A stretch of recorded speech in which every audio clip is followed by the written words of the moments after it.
noches a todos. Bienvenidos al Colegio Médico del Perú, a la actividad elaborada por la Secretaría de Formación Ética y Deontológica, denominada la conferencia Aspectos Bioéticos de la Medicina de Precisión para el siglo XXI. Es un gusto para mí hacer de moderadora esta noche. Soy la doctora Fiorella Marmanilo Meléndez, secretaria de Médico Joven del Consejo Regional 3 de Lima. Gracias por su presencia y también a los que nos acompañan en las redes sociales. Voy a invitar a nuestros panelistas de hoy, a la doctora Sonia Indacochea, secretaria de Formación Ética y Deontología del Colegio Médico del Perú, para que nos acompañe en la mesa de honor, así como al doctor Juan Alfredo Benavides, a la doctora Virginia Garaycochea Cano y al doctor Brian Granda Arana, por favor que nos acompañe.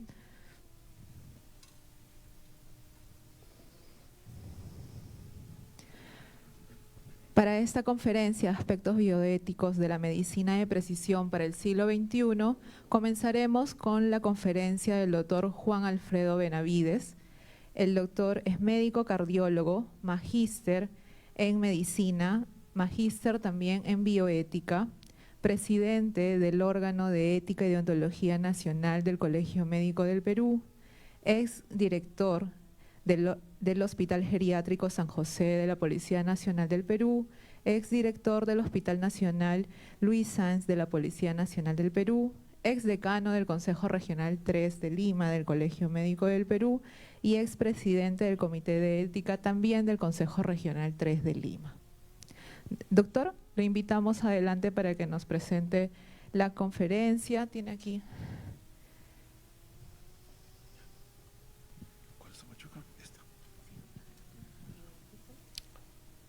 Distinguidos miembros de la mesa, un saludo muy cordial para directivos del Colegio Médico, queridos amigos, distinguidos asistentes a la reunión del día de hoy.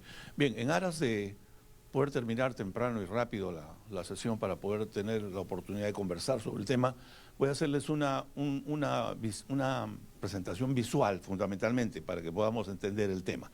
Luego vamos a tener la posibilidad de algunas opiniones que quisiera compartir con ustedes, la importancia que tiene este tipo de actividades y la trascendencia que seguramente va a tener en el futuro muy próximo. Bien, para empezar, la ética, la genética es un tema que creo, cuando yo estaba en la universidad no lo entendía muy bien. Había limitaciones muy grandes y había muy pocos docentes. He tomado conciencia de este problema, sí me he dado cuenta cómo es que la genética ha evolucionado a los tiempos actuales. Y creo que hay una playa de personalidades que han logrado descifrar este inmenso mundo que hoy día con la inteligencia artificial se ha mejorado muchísimo. En ese sentido, entonces, podemos colegir otra cosa importante. Todo este grupo de personalidades son tardías, son del siglo XVIII, XIX, pero es el siglo XX, finales del siglo XX y comienzo del siglo XXI, en que recién la genética establece sus fueros y creo que nos da las posibilidades de entender este tema tan importante. Muy bien, el tema de hoy, medicina de precisión.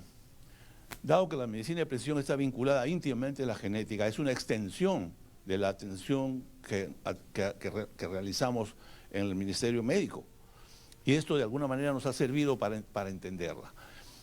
La historia, ya ustedes la conocen, desde Hipócrates hasta nuestro tiempo, la medicina ha sido personalizada en su punto de vista. Ya Hipócrates decía, no hay enfermos, no hay enfermedades, hay enfermos. Ya cuando aparecen los primeros esbozos de clínica, los médicos comenzaron a discriminar y ya había algún sentido de lo que era la medicina de precisión, digamos, primaria.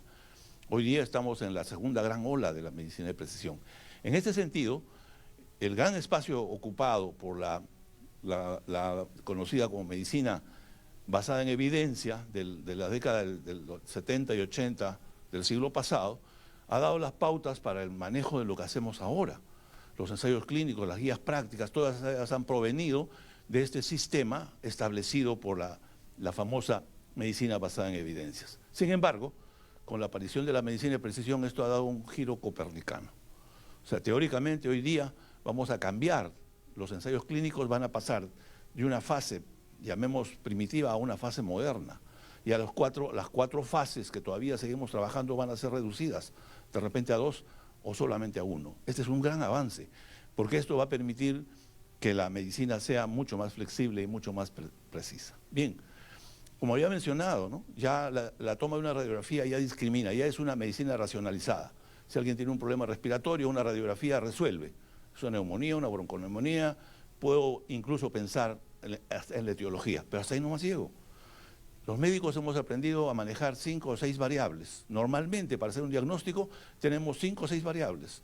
Un examen, una clínica, algunos tipos de análisis, radiografías y otras parafernalia más.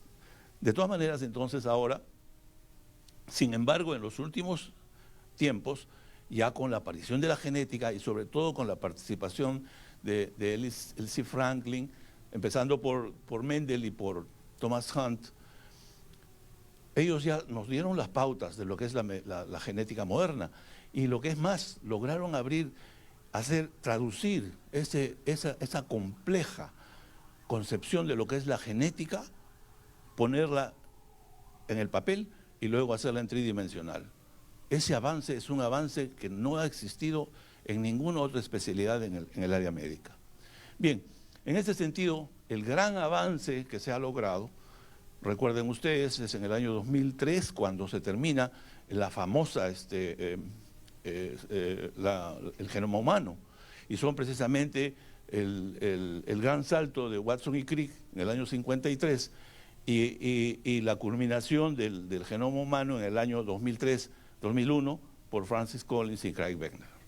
Esos dos personajes son personajes fabulosos, valdría la pena conocer la historia, en el comentario podemos hablar sobre ellos, pero Collins, un hombre muy sensato, muy sesudo, muy inteligente, reemplazó al mismísimo doctor Watson y Crick, que habían sido invitados a dirigir la secuenciación del genoma humano. En este sentido, el gran avance de Collins es su entereza y de Craig Venter lo aventado de su personalidad.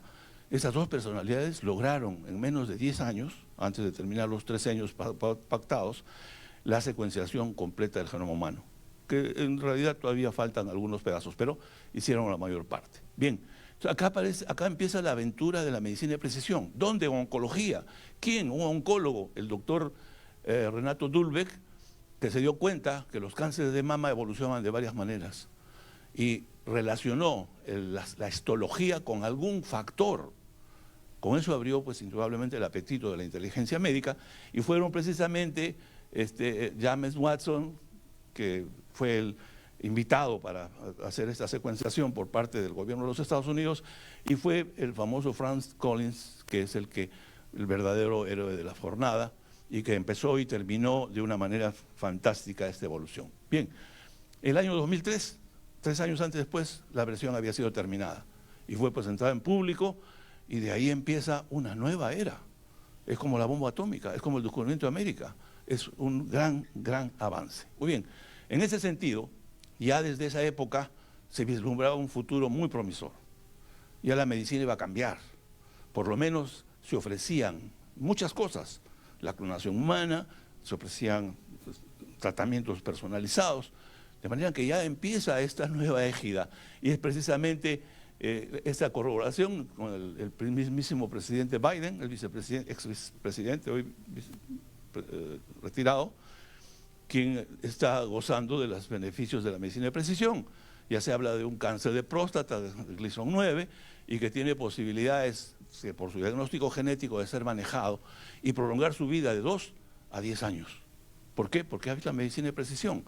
Y el primer tratamiento de este niño JK, que han logrado hacer la primera ingeniería genética que le ha resuelto su problema genético. Es el primer caso, aparte de la niña Shanti, hace más de 20 años, es el primer caso de los últimos años que ha logrado superar su problema de la terapia anterior. Bien, entonces, ¿qué es medicina de precisión? Yo ya aterrizando en el tema, ¿no?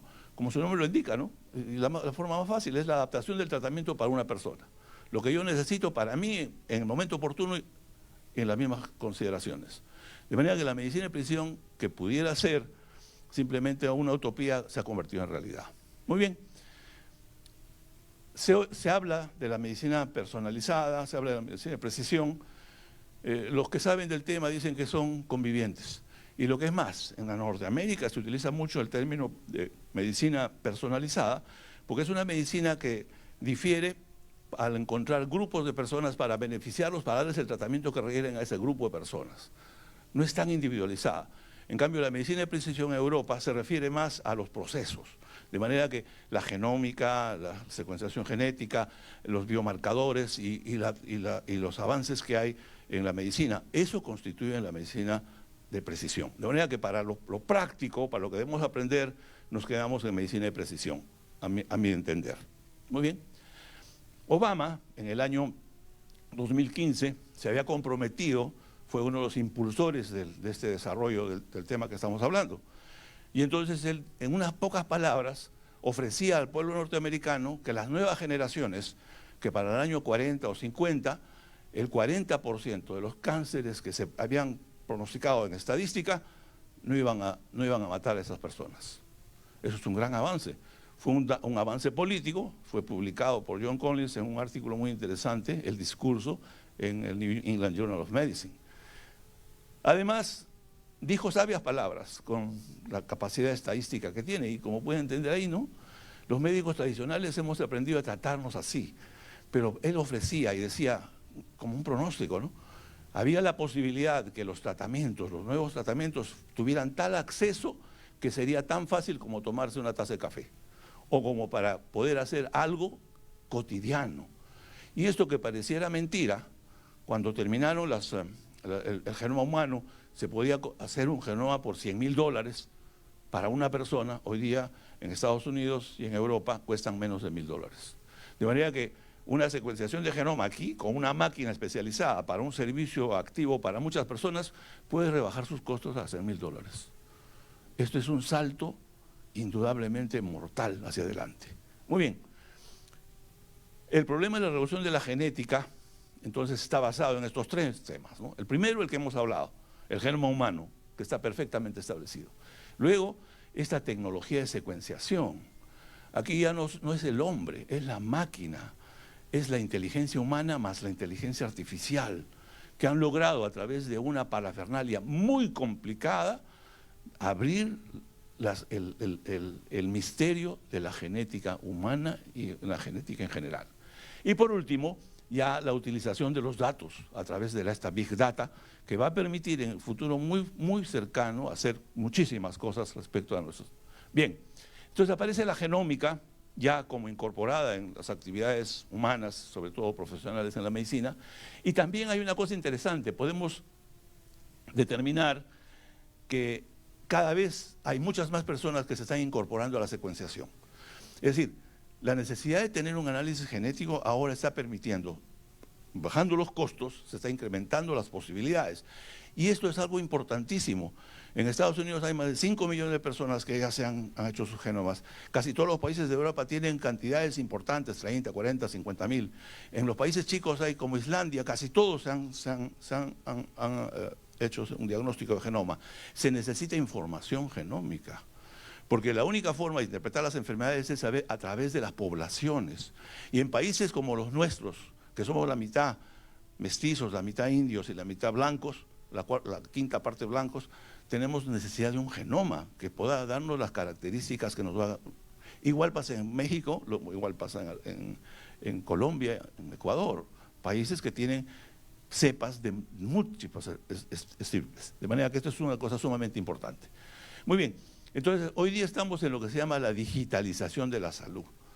Miren, ya ahora, y con muchas posibilidades, pero poco a poco vamos a cambiar las tradicionales formas de atención hospitalaria, consultoria personal, etcétera, etcétera, con un cambio radical.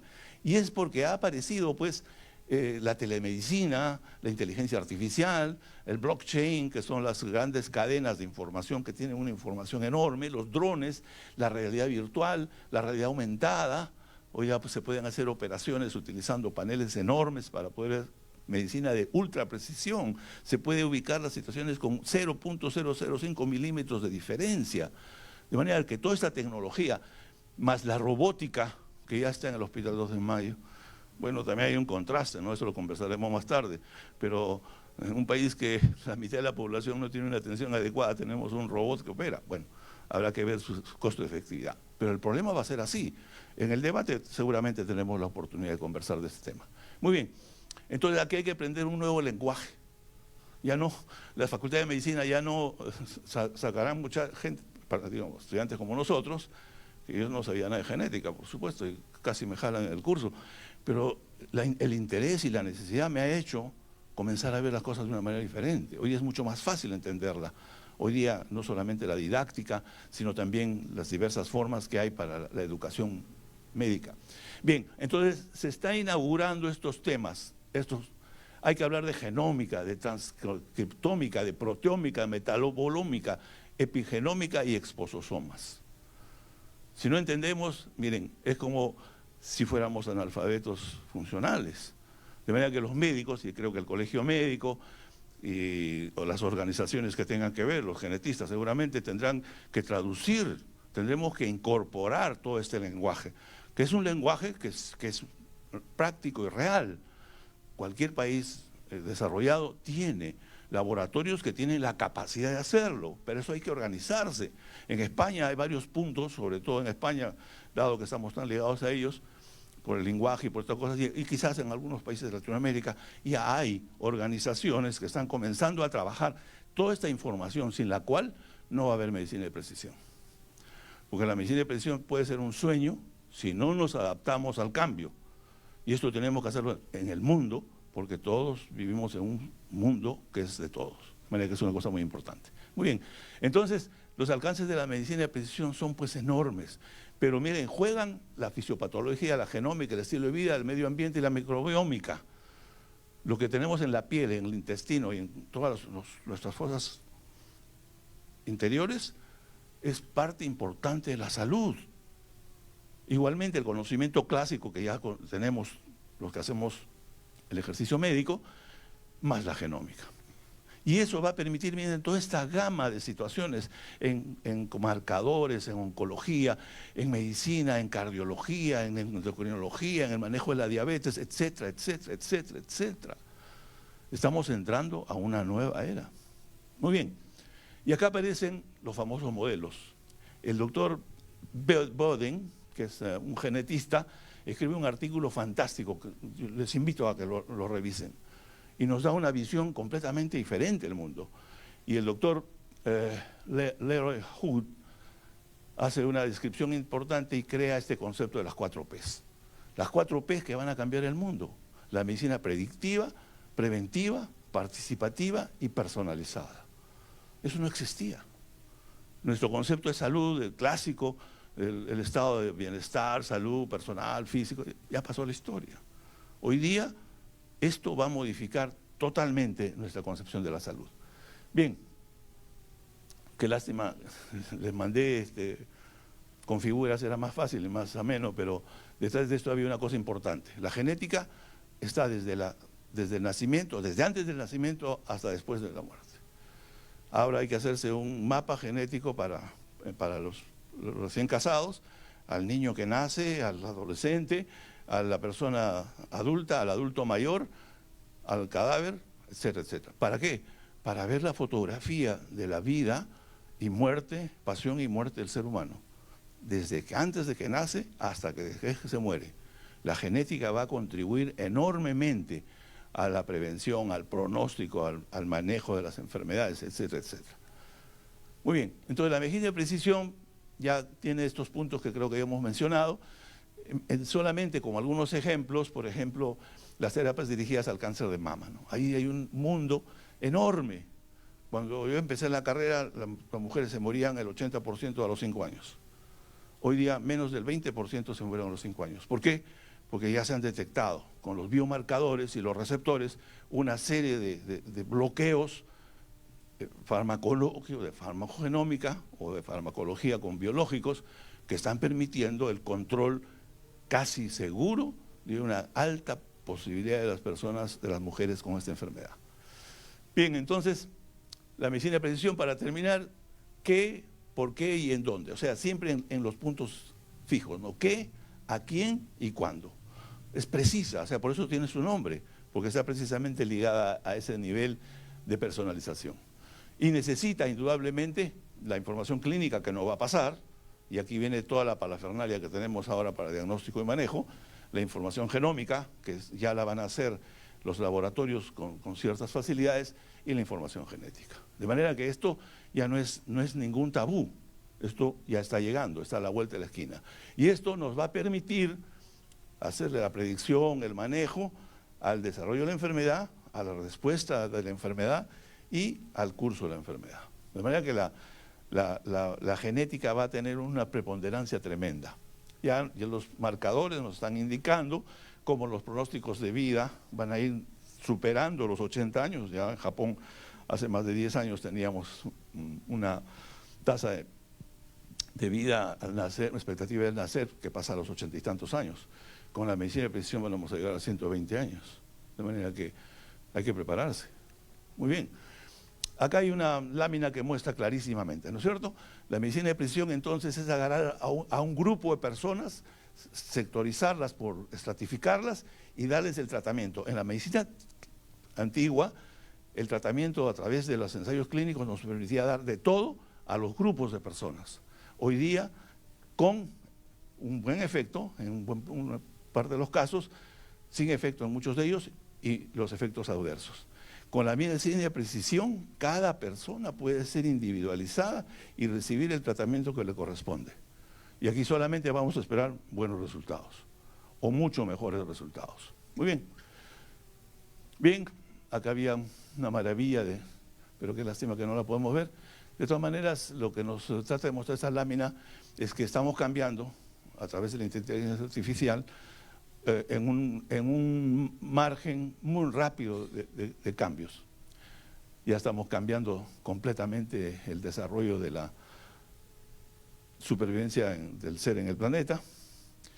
Y hay un nuevo lenguaje, ya el doctor Leroy que acabamos de mencionar, nos da una visión muy clara de su percepción del futuro. De manera que la medicina personalizada, las 4 Ps, y todo un mundo que todavía no estamos, no sé si será esto, la famosa fábula, ¿no? La zorra y las uvas. ¿Alcanzaremos las uvas? Yo creo que sí. Muy bien. Entonces acá viene la parte ya bioética, esta sí es mi cancha, ¿no? Le estoy quitando al doctor todo el conocimiento, que lo poco que sé se lo estoy robando, pero le voy a dar lo que sí sé un poquito. Según en este artículo del doctor Connell, nos habla, ¿quién se va a beneficiar de esta medicina? Y la pregunta más importante, dentro de 30 años probablemente la medicina no mejore en el mundo, a pesar de este enorme avance. Y eso es una cuestión bioética. El doctor Topol, que es uno de los extraordinarios críticos de medicina, él fue el que descubrió el problema del Vioxx y denunció al laboratorio en esa época que producía el Vioxx y logró pues no solamente detener esta situación, sino cambiar algo que era impensable en estos tiempos, ¿no? Un médico contra la industria farmacéutica, y lo logró. Él dice algo interesante, ¿no? Una visita del médico es casi una garantía de sufrimiento. El médico te atenderá ahora, pero solo durante 15 minutos, cuyos resultados probablemente nunca verás. Y señor, ¿a qué costo? Entonces la medicina no va a cambiar mucho. El problema es si es que la medicina de precisión puede hacer más grande la brecha, sobre todo en países como el nuestro, ¿no? Pero no lo creo. Muy bien, el doctor Cotou, seguramente los que hacen bioética conocen a este personaje, es uno de los más claros pensadores de bioética en América. Él es un escritor que vive en Chile y le dio un Guillain-Barré y estuvo hospitalizado, ya viejo, hace poco, y ha hecho una descripción muy interesante, ¿no? Y miren, un hombre sesudo de esa calidad dice, ¿no? La bioética no ha podido generar un debate sólido en la materia. La desigualdad de acceso, los efectos negativos de la expansión biotecnológica sobre el equilibrio adaptativo entre los seres humanos, los seres vivos no humanos y el medio ambiente. Esta es una alerta, ¿no? Entonces la bioética, como es y debe ser, está haciendo una alerta que me parece interesante. Muy bien, ya sabemos lo que acabamos de decir, hoy día hay un indudablemente una visión completamente diferente, la podemos discutir a la hora que hagamos los comentarios. La bioética del siglo XXI tiene realmente efectivos emergentes. La ciencia y tecnología nos van a dar un enorme panorama que no sabemos cuál va a ser. Ya viene esta famosa, llamemos cirugía genética. Este CRISPR es un tema que deben leerlo un poco y eso tenemos que aprenderlo. Yo ni lo entendía, solamente veía las figuritas que eran muy evidenciaban claramente lo que se pretendía, pero no cómo se hace. De manera que ahora sí se puede hacer. Hoy día se puede utilizar de alguna manera la tecnología para movilizar y cambiar la orientación de los genes. Yo ni lo entendía, ahora que me he dedicado un poco a trabajar en este tema me he dado cuenta de lo interesante. Los que han visto la película Gattaca lo vamos a comentar en el segundo piso. Igualmente los que han visto Ex Machina también. Hoy día el cerebro, que es una de las cosas más complejas y que hoy día se compara tanto a las computadoras, va a tener un vuelco tremendo en su interacción con la medicina y los cambios que van a haber. Y en la medicina de precisión y la inteligencia artificial van a hacer un cambio radical en nuestra concepción del cerebro humano. Igualmente, precisamente estos elementos que dan autonomía a las máquinas nos van a dar de repente un derrotero que no sabemos cómo será en los futuros años. Igualmente el acceso equitativo a la salud, recuerden a Patch Adams y su lucha por la integración en países tan avanzados como Estados Unidos, ¿no? Esto puede también colocar a la medicina de precisión en un lugar privilegiado y si no se logran hacer las concesiones necesarias, puede ser más bien un problema que una solución. Igualmente la ética ambiental y la sostenibilidad, los que hayan visto esta película Soylent Green, que es un poco antigua, pero que es sumamente interesante respecto al tema de la sostenibilidad del medio ambiente. Entonces, ya tenemos en la medicina de precisión algunos retos y oportunidades. Creo que la igualdad del acceso, fundamental, la colaboración público-privada, ni los privados ni lo público solos van a poder resistir el avance de la tecnología. Acá el Colegio Médico tiene que hacer mucho en ese sentido. Integración de las fuentes de información, ya hablamos de la Big Data, un tema apasionante que hay que saber entenderlo y manejarlo. Recuperar el efecto humano en los pacientes, la medicina se sigue deshumanizando cada día con todo lo que estamos mencionando, va a ser aparatos y aparatos y aparatos y más aparatos. ¿Y dónde va a quedar el ser humano? Y por último, la sensibilización y los niveles de control.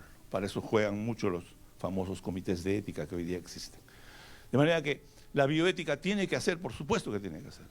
Y creo, en ese aspecto, elogio las medidas que está tomando el Colegio Médico en constituir la ética como un elemento central, no como el elemento periférico, que es una charla, alguna actividad como siempre hemos hecho. El Colegio Médico tiene que enfrentar a la realidad nacional, tanto en la salud privada como pública, como un ente, como una institución. No es un adorno, esto es una obligación. Y celebro mucho que se esté haciendo de esta manera. De manera que los aspectos claves indudablemente estarán con el consentimiento informado, hablamos de la autonomía, estarán con la justicia relacionada con el acceso y la equidad en la posibilidad de tener el acceso a toda esta información, a todas estas situaciones.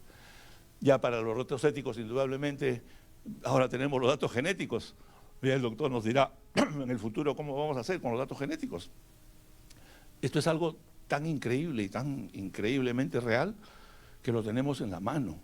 La cantidad de información que deben tener en las bases de datos para ser utilizadas y aplicadas en una forma práctica en la clínica es algo sumamente complejo y se está haciendo. Y a las máquinas, las computadoras gigantes, los trabajos que se requieren para poder movilizar toda esta cantidad de información, de miles de millones de secuencias genómicas. Esto es algo súper importante. Muy bien, ya tenemos algunos avances que los vamos a conversar más tarde. Viene el consentimiento informado. Lo primero, la población entenderá lo que le está diciendo el genetista y el genetista entenderá lo que le dice el tecnólogo de genética y él al informático y él al asesor jurídico. El consentimiento informado es muy complejo, no es como una apendicitis. ¿Algo más? Ah, gracias. Pisco para sed. Gracias. Está bueno, gracias. Bien. Luego, el consentimiento informado. Ya no podemos sacar una muestra como sacamos ahora, ¿no? Ahora en los ensayos clínicos yo saco una muestra y la envío a Estados Unidos. Y yo me olvido, ni sé, simplemente firmamos. Ya no es así. Ahora hay que explicarle y el médico que le corresponde tendrá que hacer todo el desarrollo de todos los antecedentes, la historia, el futuro, etcétera, etcétera, de su muestra. Y ahora esto también va a haber unos cambios modificados. Ya el consentimiento informado va a ser móvil, ya no va a ser como actualmente. Uno tendrá que seguir su secuencia de genoma a través de todo el tiempo. El genoma es una imagen, es una fotografía del pasado, presente y futuro. Es nuestra vida, pasado y futuro y presente. De manera que es como abrir nuestra casa, es como abrir nuestro espíritu, es abrir nuestra intimidad. Y eso es sumamente peligroso. Y ahí viene el famoso consentimiento informado. Muy bien, entonces, la Big Data, toda esa información gigantesca que se va a producir y que está al acceso de los hackers o de las personas que quieran entrar, las historias clínicas pueden ser violadas porque muchísimas personas tienen acceso a las historias clínicas electrónicas. Es más fácil ahora que antes entrar con algún conocimiento a una información, hablemos de historia clínica, que es parte de la genética, de manera que las historias clínicas guardan la información, entre otros de ellas. Muy bien, entonces la Big Data, otro problema.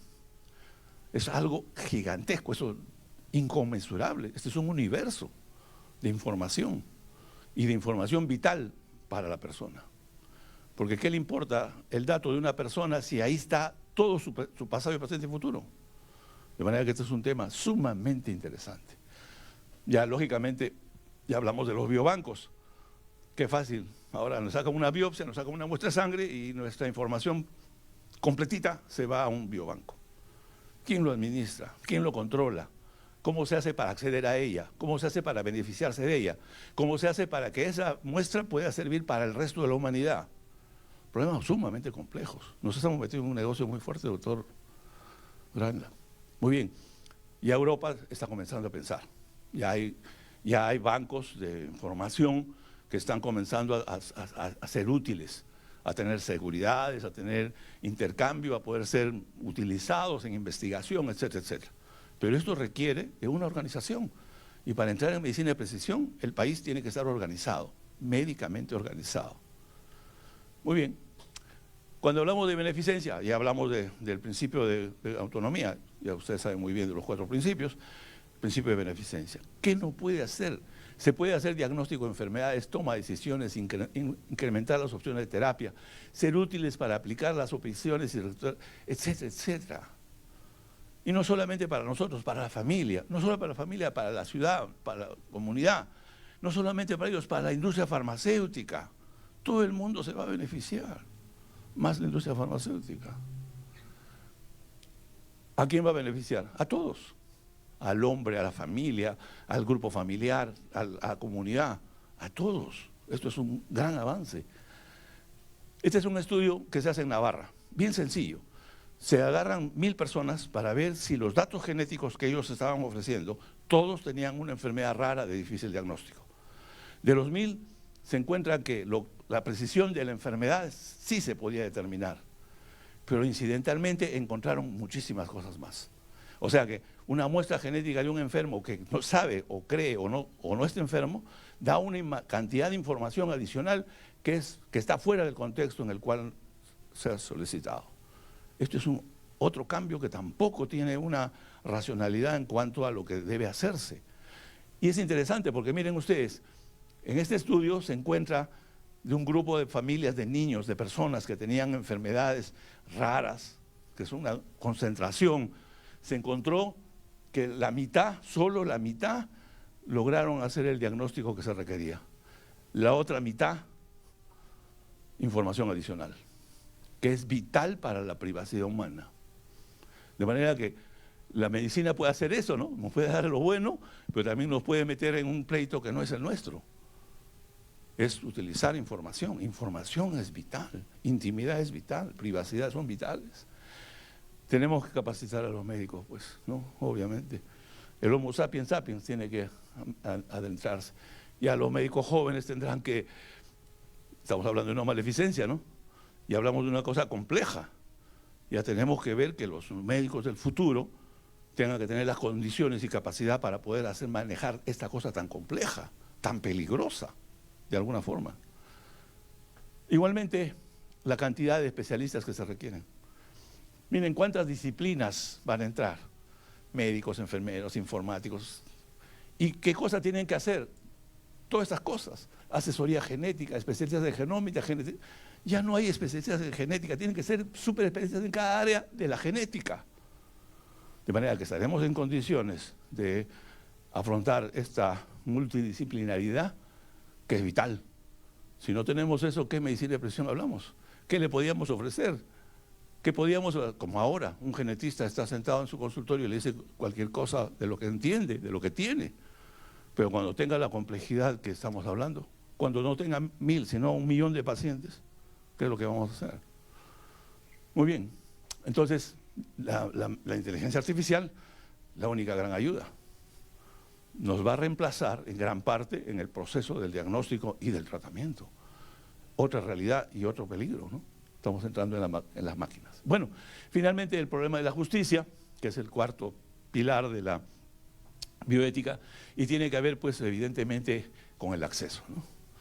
En este país que la mitad de los pobres, que cualquiera de nosotros, pobres diablos, no podemos irnos con un infarto a un hospital, podemos ofrecer medicina de precisión, de manera que aquí ustedes tienen los médicos guardianes, la discriminación, la estigmatización, que pueden ser situaciones relacionadas con la justicia. Siguiente. Perdón. Justicia, acceso. Para una enfermedad que es una miopatía de la médula, es una enfermedad, es una miopatía terrible, que yo vi un caso, nunca sabía de qué se trataba y ahora me doy cuenta que ha sido eso. Se murió un niño y esta enfermedad tiene varios tipos y no son muchos pacientes, pero hay. Entonces se ha descubierto, pues, que el tratamiento con esta famosa droga de Novartis que se llama Solexma y que el tratamiento cuesta $1.200.000 para un paciente. Entonces la pregunta es, ¿podemos invertir? La brecha de la inversión en salud, obviamente, ¿no? Es un cuello de botella. ¿Habrá capacidad para la oferta y la demanda de medicina de precisión? Lo que sí es cierto es que la medicina de precisión cura a muchas personas y hace un giro copernicano en las posibilidades de curación. De manera que una cosa, lo que vivamos con la enfermedad, y otra cosa que lo que vivamos con este tratamiento. Los países ricos van a tener acceso, los más ricos mejor acceso, y los pobres es un gran problema. Muy bien, entonces, para terminar nomás, el acceso a las pruebas genéticas es fundamental, y en ese aspecto tenemos, como colegio, como institución, como país, como ciudadanos, tenemos que exigir. Los costos tienen que estar, lo que decíamos, público-privados. Sería imposible que con los costos que van a haber, los particulares podrían tener acceso a este tipo de facilidades. Igualmente, la investigación y desarrollo son fundamentales. Hoy en día hay muchísimas cosas que no hemos mencionado, biomarcadores y otros temas que valdría la pena conversar después. Igualmente, el tema que habíamos mencionado de la concientización de la población. ¿Habrá alguna persona que entienda en este momento? Hagamos una encuesta a ver cuántos médicos saben lo que es medicina de precisión, cuántos saben los avances en genética. ¿Qué se requiere entonces? Se requiere, la normativa ya comenzó a salir, lenta, pero en forma más o menos importante. La UNESCO, los Estados Unidos, la China y otros, que los vamos a comentar después, no hay mucho tiempo, y hay normativa que de alguna manera va a servir para regular este enorme y explosivo avance de la América Latina, en general, todo el mundo subsahariano va a tener que adaptarse a esos cambios. Imagínense, el norte es un mundo, el sur es un submundo. Y no estamos hablando precisamente de América Latina, estamos hablando de África, de Asia, de otros países mucho más pobres. Bien, para terminar, la salud pública. La única salida, la única tabla, la única forma de que tenemos para tener una racionalidad. Por lo menos se van a beneficiar con la inteligencia artificial, va a tener más posibilidades de diagnóstico y nos va a ayudar de alguna manera. Por último, entonces, los impactos. Vamos a ver todo como en vitrina, ¿no? O sea, de repente, esta ilusión, esta gran posibilidad, esta enorme oferta, de repente no va a ser fácil de manejar. Bien, con eso, felizmente todavía las máquinas no nos han ganado, ¿no? Por lo menos esta conferencia la he hecho yo, podía haberla hecho una máquina. Eso es todo por ahora, muchas gracias. Creo que he terminado bien. Gracias. Agradecemos al doctor Juan Alfredo Benavides por su excelente ponencia, aspectos bioéticos de la medicina en la precisión del siglo XXI, y los colegas que no sabíamos qué era medicina de precisión ya nos ha quedado claro. Continuaremos con la intervención de nuestros panelistas. Voy a presentar a la doctora Virginia Bengoechea, vicedecana del Colegio Médico del Perú, presidente de la Sociedad Peruana de Pediatría y la Sociedad Peruana de Cuidados Paliativos, jefa de la Unidad de Cuidados Paliativos Pediátricos del Instituto Nacional de Salud, del Instituto Nacional de Salud del Niño Breña, y continuará el doctor Brian Grandarana, médico genetista de la Universidad Cayetano Heredia, especialista en diagnóstico y manejo de síndromes genéticos y hereditarios, capacitación especial en oncología y capacitaciones internacionales en asesoría genética, bioinformática clínica y clasificación de variantes genéticas en Barcelona y Brasil. Médico asistente del Instituto Nacional de Enfermedades Neoplásicas y también del Instituto Nacional de Salud del Niño. Comenzamos con la doctora Virginia. Tenemos 10 minutos, doctora, para su intervención. Gracias. Bueno, después de la exposición del doctor me he dejado sin palabras. Pero no me he dejado las palabras por todo lo que ha dicho, sino por todo lo que se viene. Realmente es un punto de inflexión que estamos viviendo desde la ciencia y de la ciencia médica en estos momentos, en lo que era la medicina, es como la era industrial, ¿no? Que fue un punto de inflexión. Esta parte de la medicina de precisión es un punto de inflexión a un futuro que lo vemos todavía muy borroso, claro que se va a ir aclarando en el tiempo, y las consecuencias de esto. Y para eso la bioética pues justamente juega porque es un espacio de deliberación y de reflexión. Es la que nos dicen, oye, párale el carro, piensa lo que estás haciendo y ver si lo que estás haciendo está bien o no. Y cuando hablamos de medicina de precisión o medicina personalizada y las cuatro grandes P's que caracterizó, no me acuerdo quién, pero la predictiva, preventiva, participativa y personalizada, creo que estuvo muy atrás todavía de lo que se viene, ¿no? Entonces, hay grandes desafíos en la medicina personalizada que van en lo que toca a nosotros, por ejemplo, manipulación genética, con las tijeras que describió el doctor del CRISPR-9, que son, le dicen tijeras, ¿no?, genéticas, porque cortan pedacitos de los genes defectuosos y ponen los bonitos, ¿no? Y personalmente en pediatría lo que dijo el doctor el tratamiento genético específico para una enfermedad severa que los niños mueren antes de los 2 años, la atrofia muscular espinal tipo 1, es un tratamiento el más caro en el mundo, ¿no? Es una exactamente personalizada, pero hay que caracterizar a este niño perfectamente bien porque tenemos que estar seguros de que eso es, y lo ponen incluso intratecal, ¿no? El gen intratecal, para que corrija todas las células nerviosas y pueda curar eventualmente la enfermedad. Hay otras variantes también para esta misma enfermedad que también sí, resultan siendo bastante caros y voy por eso el comentario. El punto de justicia y de equidad, ¿no? Entonces, las grandes industrias farmacéuticas se dedican a investigar esto y obtiene resultados, pero esos resultados finalmente van a ser accesibles a una pequeña élite y no va a ser accesible a nosotros. Entonces, la pelea es que esto sea accesible a toda la humanidad de una manera más o menos equitativa. Y eso es una de las cosas. La otra de las cosas que se puede ver que es el viejo sueño del hombre de conseguir al hombre perfecto. El hombre que tenga genes perfectos, que los papás puedan programar a sus bebés. Bueno, yo lo quiero alto, bajo, con cabello ondulado, ojos azules, bonito y con gran resistencia a un número de enfermedades. Y eso es lo que pretenden. Hubo un investigador chino, Ho, que hizo un experimento en dos gemelas, ¿no es cierto?, para manipulación genética cuando estaban en la época embrionaria para que fueran resistentes al HIV, a la infección por HIV.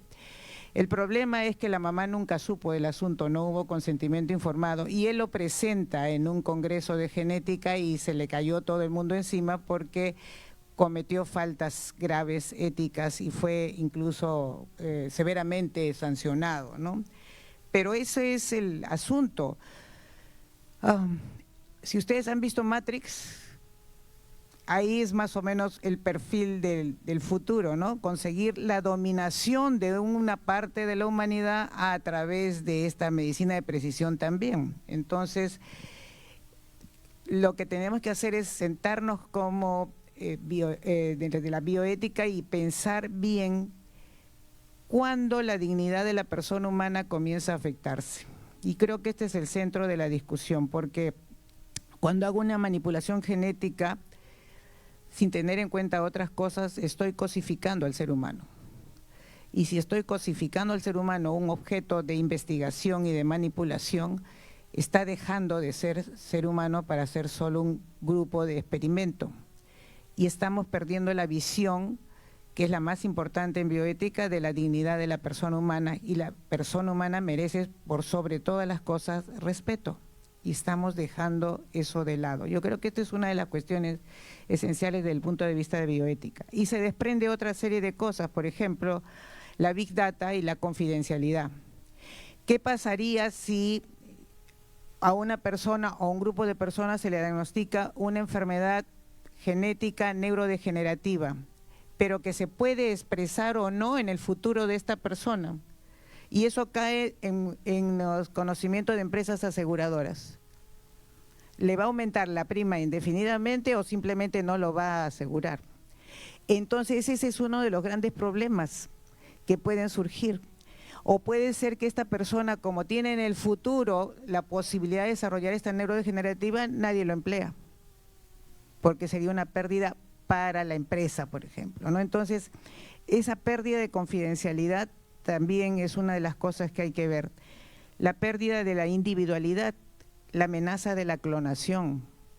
Yo estoy segura que debe haber algunos seres humanos clonados por ahí. En el Congreso existen, por ejemplo. Pero esa es otra de las cosas, ¿no? Y el consejo genético, y eso le toca ya al doctor Brian. Cuando se hace consejería genética, el consejero genético, el genetista, tiene que ser muy sensible y perceptivo de hasta dónde va a dar información o no va a dar información, porque en algunos casos, como dije, puede tener el gen marcado, pero va a depender de otros factores la expresión de ese gen. Pero si le dice a esta persona que no conoce esto, puede arruinarle la existencia. Y entonces el consejo genético ahí tiene que ser muy finamente dado, ¿no? Entonces, ¿por qué? Porque también, por ejemplo, ahora que tenemos fertilización asistida y todas estas cosas, ¿qué es lo que se hace con ciertas enfermedades hereditarias? Tienes los embriones, ves que tengan el gen, o sea, tienen el gen erróneo, los desechas y solamente escoges los que no transportan o portan esos genes. Y entonces estamos nuevamente manipulando a seres humanos, los estamos cosificando. En la película, no me acuerdo, una con Cameron Díaz, la hijita, ¿ah? El secreto de Anne, que la hija tiene, la mayor, una leucemia, ¿no es cierto?, refractaria a los tratamientos, lo único que le corresponde es trasplante de médula ósea, no tiene otra, y esta mamá se embaraza y escoge el embrión que es compatible con su hermana para poderle hacer el trasplante de médula ósea.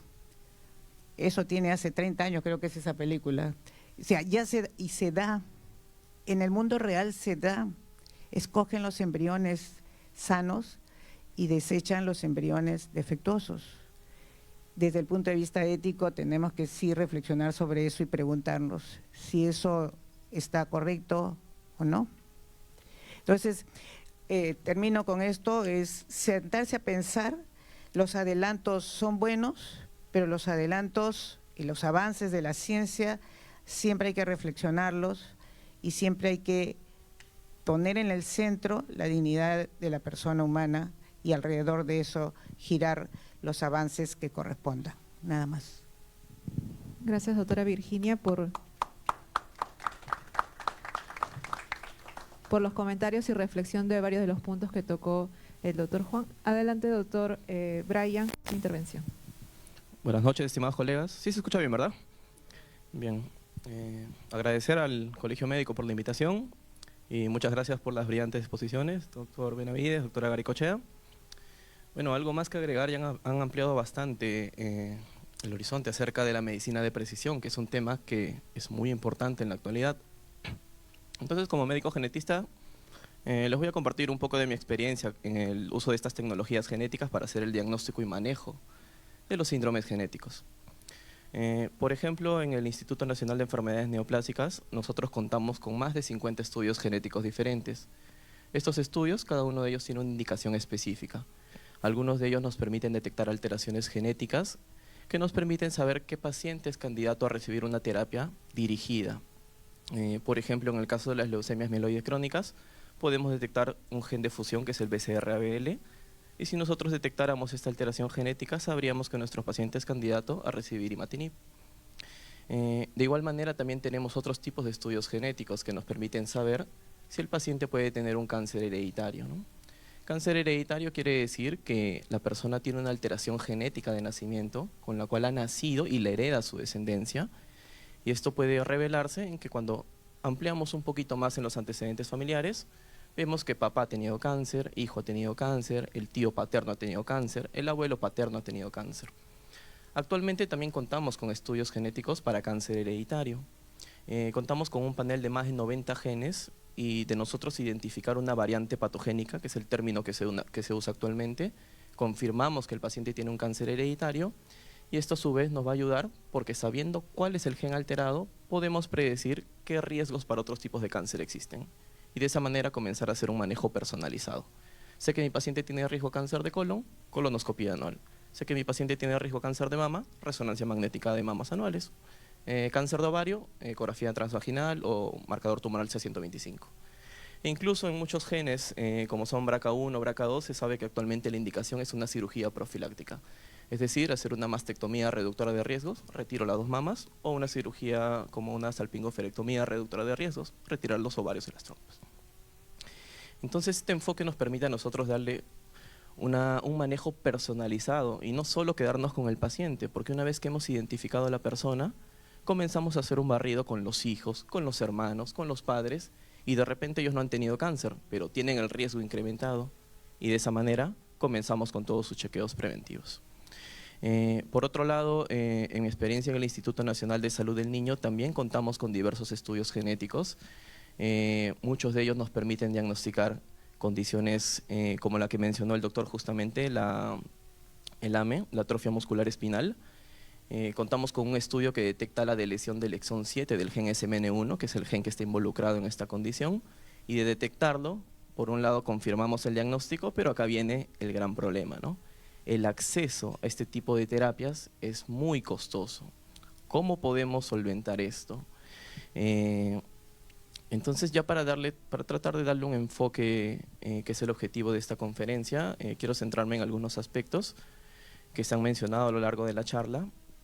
Y es que si bien nosotros vemos que la medicina de precisión tiene un alto impacto en nuestra práctica médica, también puede llevar a ciertas consecuencias que es importante analizar. Una de ellas sería la privacidad de la información. ¿quién va a proteger esta información genética que es extremadamente sensible? ¿Cómo nosotros vamos a regular que esto no se comparta con aseguradoras, con algunos trabajos y de esta manera discriminen, haya una discriminación genética de nuestros pacientes? ¿Cómo vamos a garantizar ello? Es un aspecto importante que se tiene que trabajar y desde el Colegio Médico creo que es algo importante comenzar a tocar. Otro aspecto importante también sería la equidad para el acceso a estos estudios genéticos. Actualmente en el INEN, en el Hospital Niño, en otros institutos que tenemos esa tecnología, el acceso es gratis para los pacientes que tienen CIS, pero para muchos estudios genéticos e incluso para las terapias dirigidas, no tenemos muchas veces esta capacidad del Estado de solventarlo. ¿Cómo vamos a regular esto? Solamente las personas que tienen quizás un acceso económico mucho mayor van a poder acceder a estas terapias genéticas, van a poder acceder a los estudios más avanzados. Es otro aspecto importante que debemos evaluar. Y lo otro es que con la llegada de la medicina de precisión, cada vez más los médicos están solicitando más estudios genéticos. Se está haciendo algo más común en la práctica médica. Sin embargo, muchas veces vemos que es importante que antes de pedir un estudio genético, el paciente pase por una asesoría genética, lo que se conoce como asesoría pretest. Informarle al paciente en qué consiste el estudio, cuáles son los beneficios, cuáles son los riesgos y cuáles son las limitaciones, porque no todo estudio genético es perfecto. De esta manera, el paciente, conociendo la información, un paciente informado, va a ejercer su libre autonomía para decidir si se quiere hacer o no hacer el estudio genético. Eso es importantísimo.